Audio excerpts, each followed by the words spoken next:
story of Cuban boxing is the story of one sport, one people, living in two homes, separated by 90 miles. Here is that story.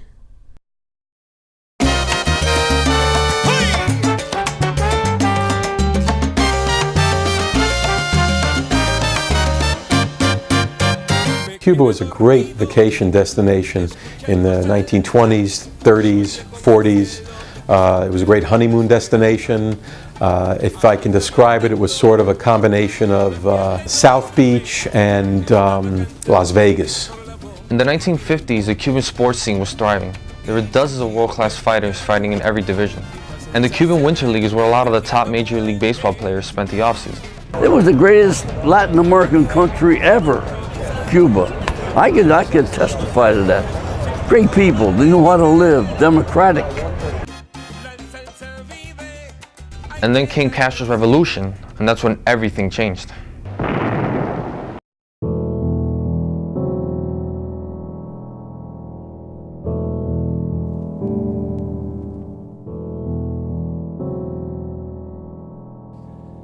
An island and its people were knocked on its heels. Life would forever change, especially for the athletes.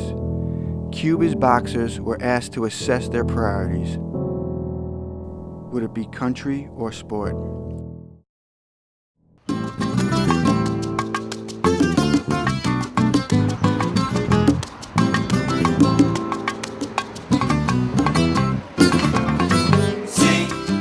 Well, I left Cuba in 1960 when the revolution Castro took over the government because they canceled the boxing profession. I ran away because I don't like the system. When Castro took over, we came over in 1961 on the Freedom Flights. November the 8th, 1961. Every Cuban remembers the day when he came to the United States. I get out first alone by myself, and then I took my wife and my two children. And my parents were school teachers in Cuba.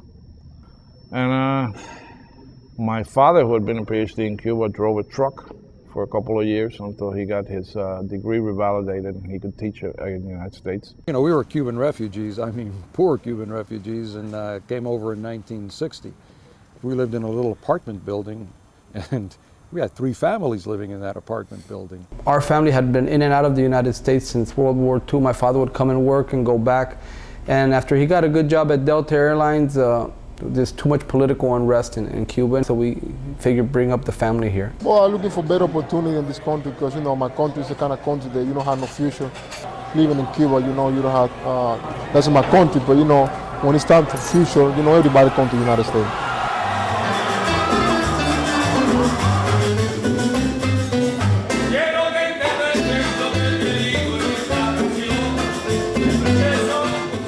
And if boxing is your chosen vehicle to a better life in the United States, the training ground for all the great Cuban fighters over the last 50 years has been the Rafael Trejo Gym.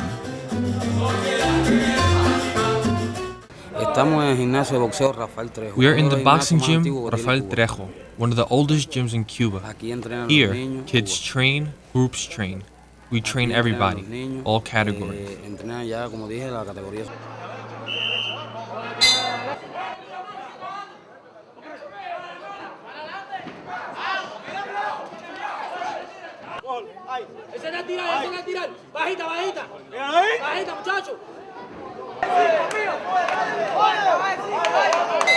I went back a year and a half ago just to see, and it's Cuba. It's like a beautiful woman when you get older, and you know that she was beautiful when she was young, but now she's got all kinds of wrinkles and sagging flesh, things like that. And Cuba, you see beautiful architecture, colonial architecture. El Malecón and El Combinado del Este are architectural masterpieces, but it's all, a lot of the buildings are falling down, they're in disrepair. The people are proud, they're educated, but you could tell that there's a desperation in the air of a lack of everything.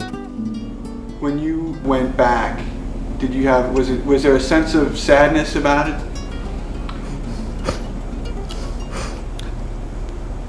Yeah. What part?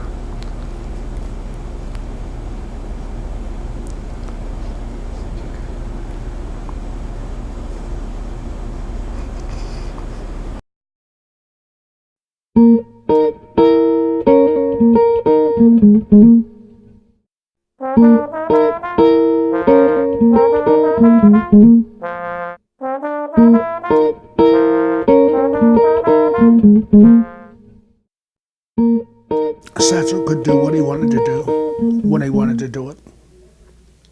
And it was fun for him. He didn't act as if it was a job. He was just having fun. Satchel Paige was an unbelievable character. He was blessed with one of the best arms ever. Some fastball pitchers throw so hard and the ball is heavy. Satchel was just like a feather.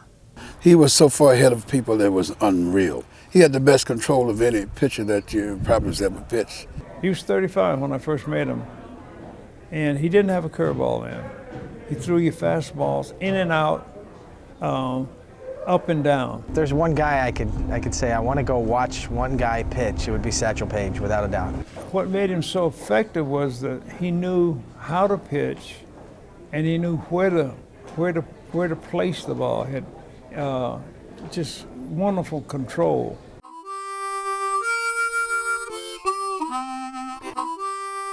The Negro Leagues came into existence because America had put up stop signs. Wherever we went, we was called all kind of names. And we didn't have decent places to eat. And we didn't have places to stay. And some of the people didn't let some of the ball players stay in their homes. We'd sleep in the bus. And just sleep in and go to the next town. Because of segregation, there was so little that you could do, so little that you were allowed to do. But Negro League Baseball was one of the things that we could do, and we did it well. When I first came to this subject, a person who had been doing it prior to me said, ask the players about their Satchel story, because everybody's got a Satchel story. Now, when I first met him, first batted against him, he struck me out 4 times.